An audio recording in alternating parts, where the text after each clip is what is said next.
Olá, meu amigo, minha amiga, sejam bem-vindos a mais um Portal do José. E será que a sociedade brasileira sabe o que vai acontecer com o nosso país a partir do dia 7 de setembro?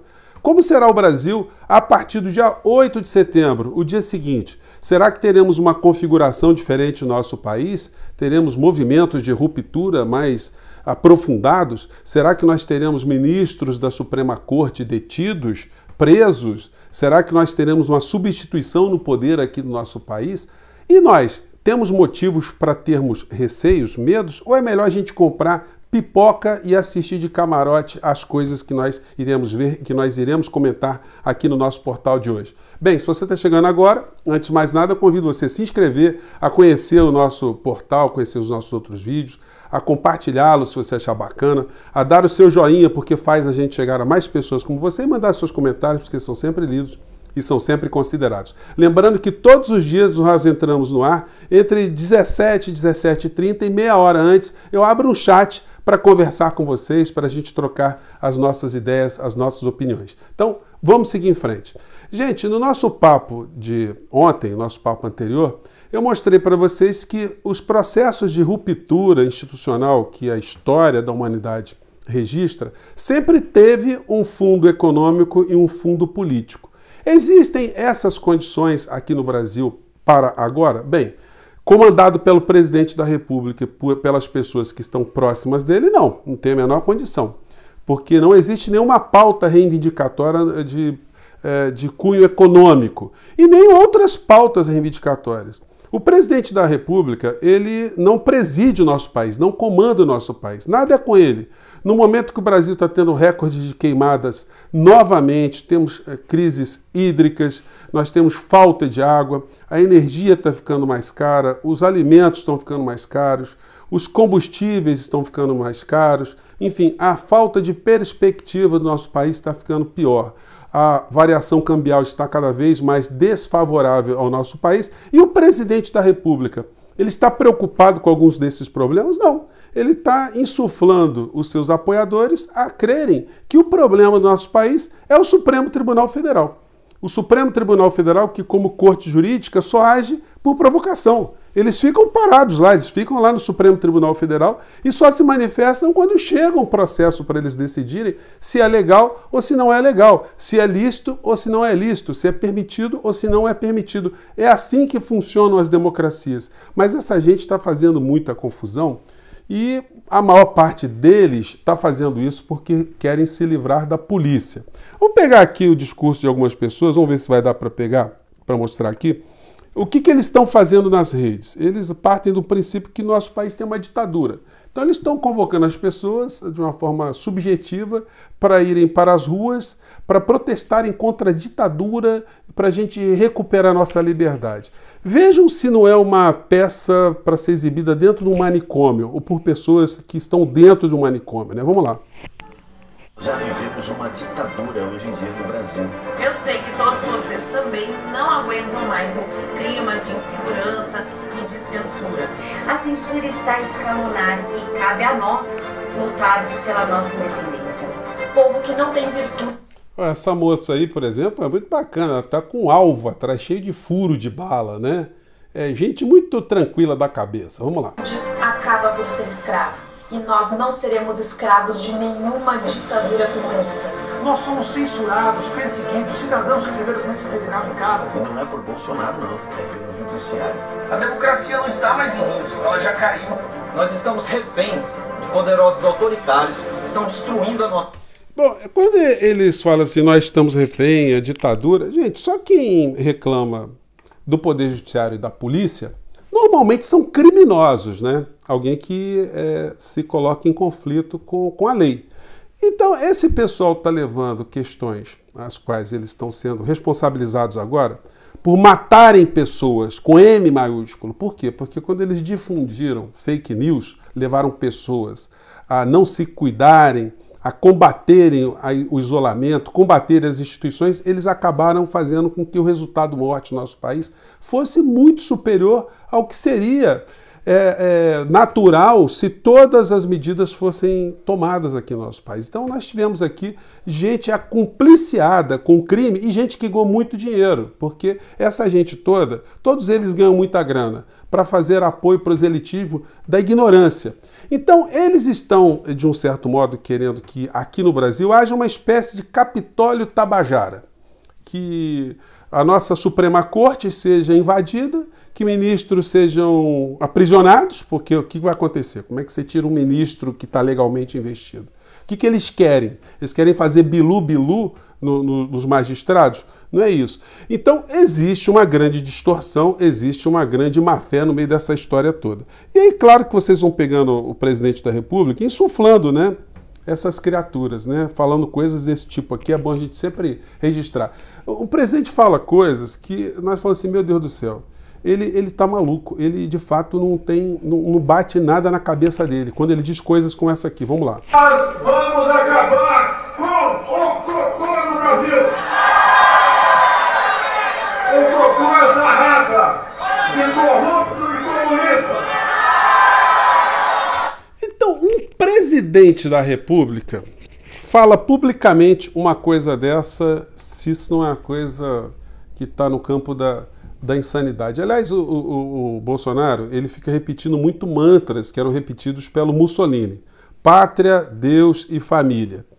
O Mussolini era um grande hipócrita também, né? Ele falava de família, falava de Deus, mas tinha uma série de bandeiras super preconceituosas que Deus não assinaria. Combatia os homossexuais, achavam que os homossexuais eram parte de uma doença social que deveria ser eliminada. Esse era o cara no discurso. E na vida privada ele tinha um desrespeito à família, porque ele tinha uma amante que se chamava Clara Petacci, né, que escreveu um monte de informações, histórias relacionadas ao Mussolini, a vida extraconjugal dele com ela, né, e mostrando que era um cara que tinha um regramento moral bastante diferente daquele que ele preconizava. Ele era um cara tão perturbado, já que eu falei nesse assunto, né? E chamava tanta atenção pelas maluquices que falava, que quando ele foi morto, quando o exército americano chegou na Itália e pegou o corpo dele ali de cabeça para baixo, mandou para o necrotério, retiraram o cérebro do Mussolini para mandar para os Estados Unidos para ver se tinha algum sinal de sífilis, que seria uma doença causadora dos transtornos mentais do Mussolini. Então, quando a gente vê algumas situações assim, a gente fica meio preocupado de quem é que está tomando conta do nosso país com esse tipo de pensamento. E que faz com que essas pessoas que são bolsonaristas nas redes fiquem bastante violentas. É muito comum as pessoas virem para cá agredir, e é sempre um pensamento que elas não se dão conta que é um pensamento nazista. É o pensamento da exclusão, da perseguição, do banimento, da morte. Muitos adorariam, né, ficar matando outros brasileiros porque acham que os outros brasileiros são comunistas, são os problemas cruciais do nosso país, conforme Bolsonaro gosta de colocar para cima e para baixo, e os tolos vão acreditando. Nessas manifestações do dia 7, uma preocupação que a gente está tendo, a gente que observa a política de um modo mais próximo, né, é que muitos desses bolsonaristas gostam de ostentar armas. Vocês imaginam essa gente toda em manifestação, um monte de gente armada? Se isso pode dar alguma coisa certa? E quem são os personagens que estão comandando essa história aqui no Brasil, né? Quando nós pegamos os personagens do mundo que fizeram essas transformações, a gente pega na França, pega o Robespierre, que era uma pessoa formada em direito, era um filósofo, enfim, não era ninguém bobo, era um cara intelectualmente bastante preparado, um iluminista. Quando você vai para os Estados Unidos, no processo de independência norte-americana, você pega o Thomas Jefferson, que era um jurista também, era um conhecedor das estruturas políticas, era um político profissional, ele conhecia os problemas das 13 colônias norte-americanas e o domínio que a coroa inglesa fazia sobre essas colônias, enfim, possibilitou ali a independência norte-americana. Se a gente for para a Índia, pega o Mahatma Gandhi, que era jurista também, era advogado, morou 20 anos na África do Sul, viu as diferenças sociais, como o imperialismo britânico também agia na África do Sul. E aí, falando em África do Sul, tem o Mandela também, o Mandela que tinha ali como inspirador uma figura chamada Walter Sisulu, se não me falha a memória. E eles fundaram um partido para combater o apartheid, enfim. é uma pessoa bastante preparada, que também lutou por uma independência, por uma ruptura, por uma justiça social. A gente vai pegando vários movimentos. Se a gente for aqui para perto, for no México, por exemplo, você tinha padres católicos formados em teologia, pessoas que provocaram a independência do México em relação à Espanha. Se a gente for para Cuba, vai pegar o Fidel Castro, que era advogado, preparadíssimo também, grande orador, que fez a Revolução Cubana. A gente vai pegar o Ayatollah Khomeini, que era um teólogo, para a gente ir para um outro campo totalmente diferente. E aí você pega todos esses personagens, você vê que tem situações em comum. Sem falar do Mao Tse Tung, né, que estava esquecendo também, que era filósofo e era historiador. Então, vocês vejam o preparo intelectual dessa gente, todas para o bem ou para o mal, na percepção de cada pessoa, como ela analisa a história, os processos políticos. Aí você chega no Brasil, você vai ver quem são os intelectuais, né, dessa transformação. Bolsonaro, o Sérgio Reis, aí você pega o Malafaia, você pega uma figura como o Alan dos Santos, você pega uma figura como o Ottoni de Paula. Enquanto eu mostrei essas figuras aí, eu tenho certeza absoluta que pela sua cabeça vários personagens foram se sucedendo. O triste no meio dessa história é que tem uma instituição chamada Clube Militar que fica insuflando também uma série de militares da reserva a participarem das manifestações para apoiar o Bolsonaro, ou seja lá o que ele represente. Gente, o que vai acontecer? Não há a menor chance de nenhum movimento golpista, movimento transformador dar certo com essa gente. É muito mais fácil a gente pegar 3 chimpanzés para pilotar um 247, um Boeing 247, e esse voo dar certo, do que você pegar um movimento de transformação com essa gente, os youtubers fugidos da polícia, os que estão fora do Brasil, os pastores que também têm problemas com a justiça, problemas com a polícia, você pegar o presidente da República, que tem uma série de problemas também, que serão expostos assim que ele perder o mandato, né? Então é muito mais fácil você ter chimpanzé pilotando as aeronaves, ou aeronaves chegando no lugar, do que essa gente toda com esse passado, com esse presente, fazer o nosso país chegar a algum lugar. Então, se eles querem fazer do nosso país a reprodução do Capitólio norte-americano, fazendo aqui uma espécie de Capitólio Tabajara, a gente tem que comprar pipoca, porque é o seguinte, não vai ninguém do povo, né, se colocar na frente do Supremo Tribunal Federal, da Câmara ou do Senado, para defender senador ou ministro do Supremo Tribunal Federal. Isso aí também não passa pela cabeça de ninguém.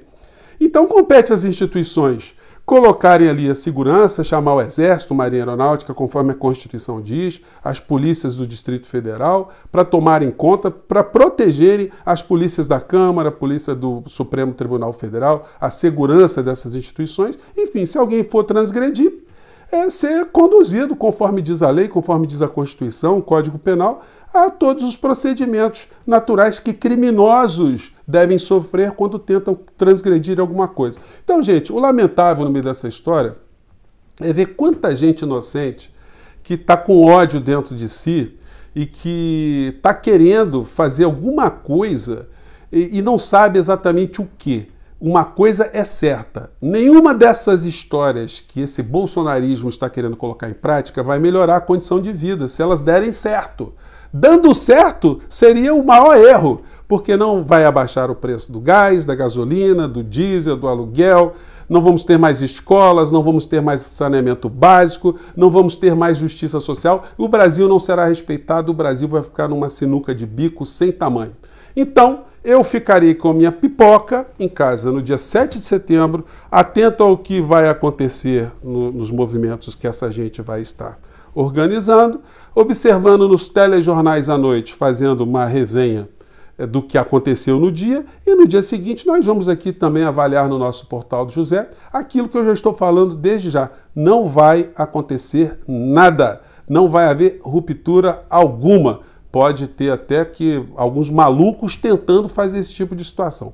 Mas compare os líderes da história que fizeram alguma ruptura e compare com os líderes bolsonaristas que querem algum tipo de ruptura, para ver se esse troço tem alguma chance de dar certo. Gente, brincadeiras à parte, né? Não dá pra gente levar a sério, porque quando você bate bumbo pra maluco, ele sai se requebrando. E tem muita gente se requebrando, se rebolando aí, porque justamente as pessoas que estão desavisadas afinando seus instrumentos musicais também é um número considerável, né? Da nossa parte aqui, não. Da nossa parte aqui, eu quero mais é que a gente tenha noção do que está acontecendo, porque tendo noção a gente fica tranquilo, a gente sabe com quem a gente está lidando e o que é que eles podem fazer e aquilo que eles não irão fazer. Gente, eu fico por aqui, um grande abraço e vamos seguir em frente que tem muita coisa para a gente conversar. Tchau!